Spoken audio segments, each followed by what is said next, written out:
Assalamualaikum warahmatullahi wabarakatuh. Halo semua, kembali lagi bersama saya Rizky Ajaminofri dan teman-teman saya. Halo semuanya, perkenalkan nama aku Catherine Firdasari Madina Snaga dengan NIM 121450072 dari program studi Sains Data. Perkenalkan, nama saya Feni Zahara Kartika dengan NIM 121450075 dari program studi Sains Data. Izin memperkenalkan diri, nama saya Winda Sastria dengan NIM 121270056. Perkenalkan, nama saya Yunike Priscila Sitoristane, NIM 121450071. Nama saya Aisyah Tiara Pratiwi dengan NIM 121450074. Sebelum kita membahas lebih mendalam apa itu motor listrik, motor listrik adalah suatu sistem atau alat untuk mengubah energi listrik menjadi energi mekanik, di mana energi mekanik didapat dari gerakan putaran di sistem motor. Penerapan motor listrik banyak dijumpai, contohnya seperti materi yang dibawakan kita kali ini, yaitu pada mixer. Selanjutnya, prinsip pada kerja motor listrik. Prinsip kerja motor listrik pada dasarnya adalah menggunakan gaya Lorentz, di mana gulungan kumparan ditempatkan di dalam medan magnet, kemudian dialiri arus listrik sedemikian rupa hingga gaya Lorentz yang dihasilkan pada kumparan mengakibatkan gerak memutar seperti video berikut.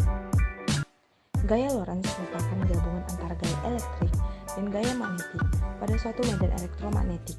Gaya Lorentz ditimbulkan karena adanya muatan listrik yang bergerak atau karena adanya arus listrik dalam suatu medan magnet. Arah dari gaya Lorentz selalu tegak lurus dengan arah kuat arus listrik yang disimbolkan dengan I dan induksi magnetik yang ada disimbolkan dengan B. Secara umum, gaya Lorentz memiliki rumus F sama dengan B kali I kali L kali sin0, di mana F sama dengan gaya magnet dalam Newton, B sama dengan muatan medan magnet dalam Tesla, I sama dengan arus listrik dalam ampere, L sama dengan panjang kawat dalam meter, dan sin0 sama dengan sudut antara B dan I. Di sini saya akan menjelaskan kerja motor listrik pada gambar. 1. Magnet berfungsi untuk menghasilkan medan magnetik. Semakin besar kekuatan magnet yang digunakan, maka putaran yang dihasilkan dapat semakin besar. 2. Baterai digunakan untuk menghasilkan arus listrik. Semakin besar arus listrik yang mengalir, maka semakin besar putaran motornya. 3. Tembaga berfungsi sebagai kumparan. 4. Kabel merah berfungsi sebagai penghubung antara kabel hitam dengan tembaga atau kumparan. 5. Kabel hitam berfungsi sebagai penghubung antara baterai dengan kabel merah agar mendapatkan arus listrik dari baterai. Jenis motor listrik sendiri ada dua, yaitu motor arus bolak-balik atau AC dan motor arus searah atau DC. Berikut klasifikasi jenisnya.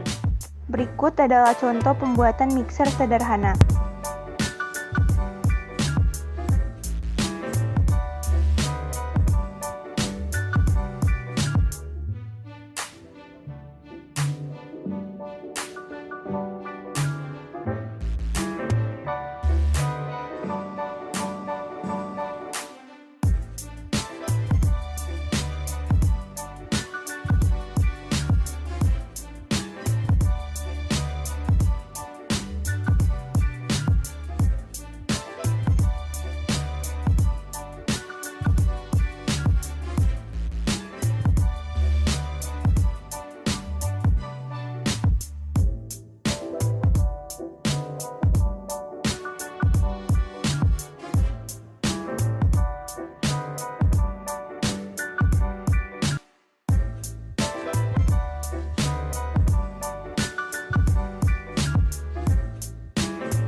Ada 3 kelebihan yang kita ketahui dari alat mixer sederhana ini, yaitu 1. Pembuatan alat yang mudah dan cepat, 2. Alat dan bahan mudah didapat, 3. Dapat digunakan untuk mengocok telur dalam jumlah yang minim.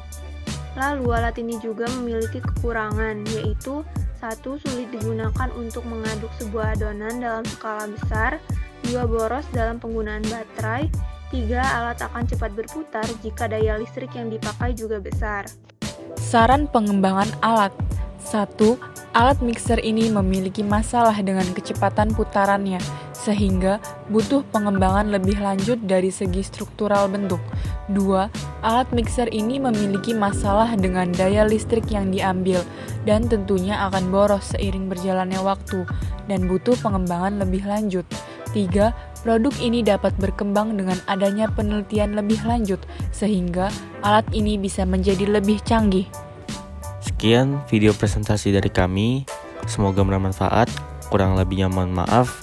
Terima kasih, wassalamualaikum warahmatullahi wabarakatuh.